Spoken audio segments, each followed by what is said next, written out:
guys, welcome back to my channel. So today I am doing a 3 looks 1 palette using the new Anastasia Beverly Hills Subculture palette. However, I'm not just doing any 3 looks, I'm trying to do 3 looks that are more on the wearable neutral side. So this palette has a lot of cool tones. It's got some blues and greens and some yellows, and a lot of the comments on this palette I saw were from people saying that they wouldn't wear those colours, so they're not going to get it. And I feel like a lot of people might want to get it because it's the sister palette to the Modern Renaissance, but because of the colours they're a bit scared because they don't know how they would wear that. And also for all 3 of them on the lips I'll be wearing the new Anastasia matte lipsticks. So quickly I just wanted to give my thoughts on the Subculture palette while I'm here. So this is the Subculture palette. It is the sister palette to the Modern Renaissance.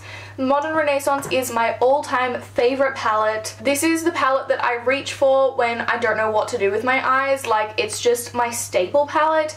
If I'm going travelling, that is the one I take.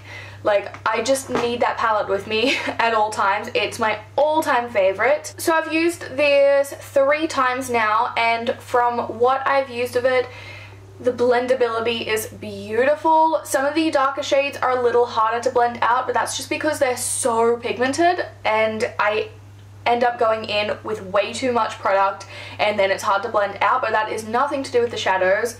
The lighter shades are just, you can go straight in with them and they're beautiful. New Wave is probably my new favourite shadow, and I didn't think I would ever say that because I'm not a fan of yellows, but I just put that in my crease yesterday and felt like I could just rock it. Like, I don't know what's up with that shadow, but it's my new favourite thing and I want it all over my face all of the time. So this palette did just launch. It is $42 US, the same price as the Modern Renaissance.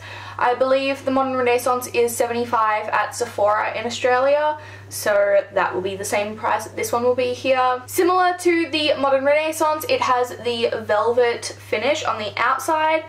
My Modern Renaissance I kept relatively clean. Anytime I got even the slightest smudge on it, I would just quickly wipe it off, and I do keep it in the box so that it doesn't get dirty. This definitely looked much nicer when I first got it, but I think I've kept it in really good condition. I've seen a lot of other people and it's just trashed because the packaging is so easy to get dirty. Subculture though is darker, so I feel like the colours won't show up as much, so I think this one will be a lot better that way, but I'm still going to keep it in its packaging so that it stays looking like this. I feel like I have forgotten everything that I was going to say about this palette, so if I've forgotten anything I will leave it in the description box, so if you have any more questions check there first, otherwise just ask me because I've probably forgotten so much that I wanted to talk about. But anyway, let's just get straight into the tutorial. If you would like to see how I got this and 2 other looks using the Anastasia Subculture palette, then just keep watching.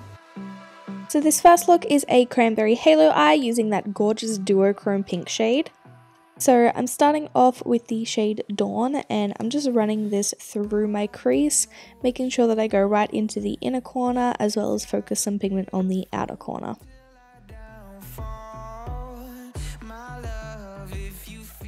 And I'm also just going to sweep this along the lower lash line. Next I'm taking the shade Roxy, and I'm doing pretty much the same thing, keeping it a little lower on the lid, not blending it up too high. And I'm just going back in with a big fluffy brush to make sure it's all super blended. Next I'm taking the shade All Star, and I'm doing the same thing but not bringing it too far into the crease, just putting it in the inner and outer corners. This shade was a little hard to blend out, but that's because I went in with so much of it to start off with. I did not realize it would be so pigmented on the first touch. And again, just sweeping it along the lower lash line, but leaving a little bit of space in the middle. Next I'm taking the shade Cube, and I had a little trouble with this one because there seemed to be like a little bit of a film over it, like maybe it was the way it was pressed, but I had to like kind of scrape off the top layer before I got anything. But after I did, it applied beautifully. It is so gorgeous, but I'm just putting that in the center of my lid on the top and lower lid, and then putting it in my inner corner and blending it out with the brush I used earlier. So just off camera, I fixed up the fallout that I got. I fixed up my foundation and kind of cleaned up the shadow on the edges. I also added my Socialize Minx 2.0 lashes, and now I'm just applying the lipstick Dead Roses. So this next shade is a golden kind of look. It's using all of the warm tones in the palette. I'm starting off with the shade New Wave, and I'm running this through my crease, making sure it is super blended out. And I'm going to focus it on the outer corner more than the inner corner, and also sweep it along the lower lash line. Next, I'm taking the shade Fudge. I'm doing pretty much the same thing, just keeping it a lot more precise.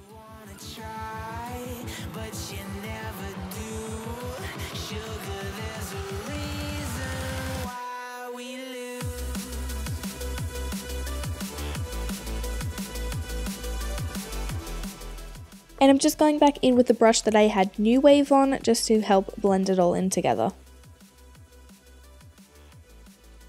Next, I'm taking this gorgeous metallic gold shade Adorn, and I'm putting this in the inner third of my lid, pretty much in the style of a half cut crease.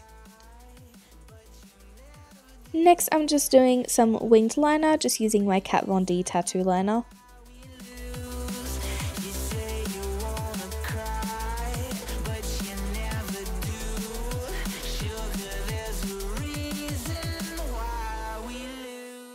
And I just popped on the same Socialized lashes, and I'm just finishing off the look with the lipstick in the shade Dread.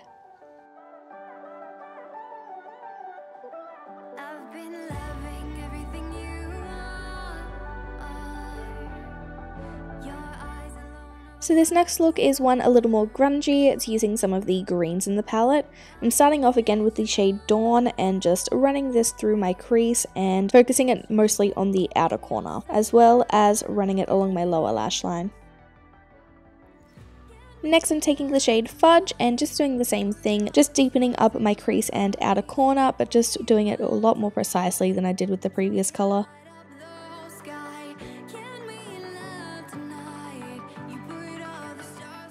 Next, I'm going in with the shade Untamed, and I'm running this along my lower lash line. I'm going to slightly wing it out when it gets to the outer corner as well.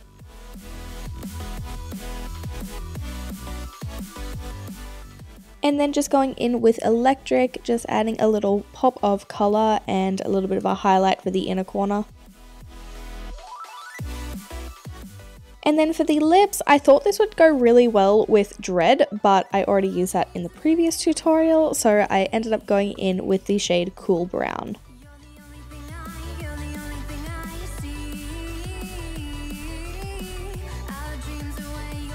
Alright, so those are the 3 looks. I hope you guys enjoyed it. I hope that if you're someone who was a little confused about what you can do with the palette, how to make it like still look wearable, I hope this was useful for you. And if you were just unsure about whether or not you want to buy the palette, then I hope this helped you one way or another make up your mind. If you'd like this video, please don't forget to give it a thumbs up. And if you're not subscribed already and you want to see more of my videos, don't forget to subscribe while you're at it. I will definitely be doing many more looks using this palette. Thank you so much for watching, guys. I will see you in my next video.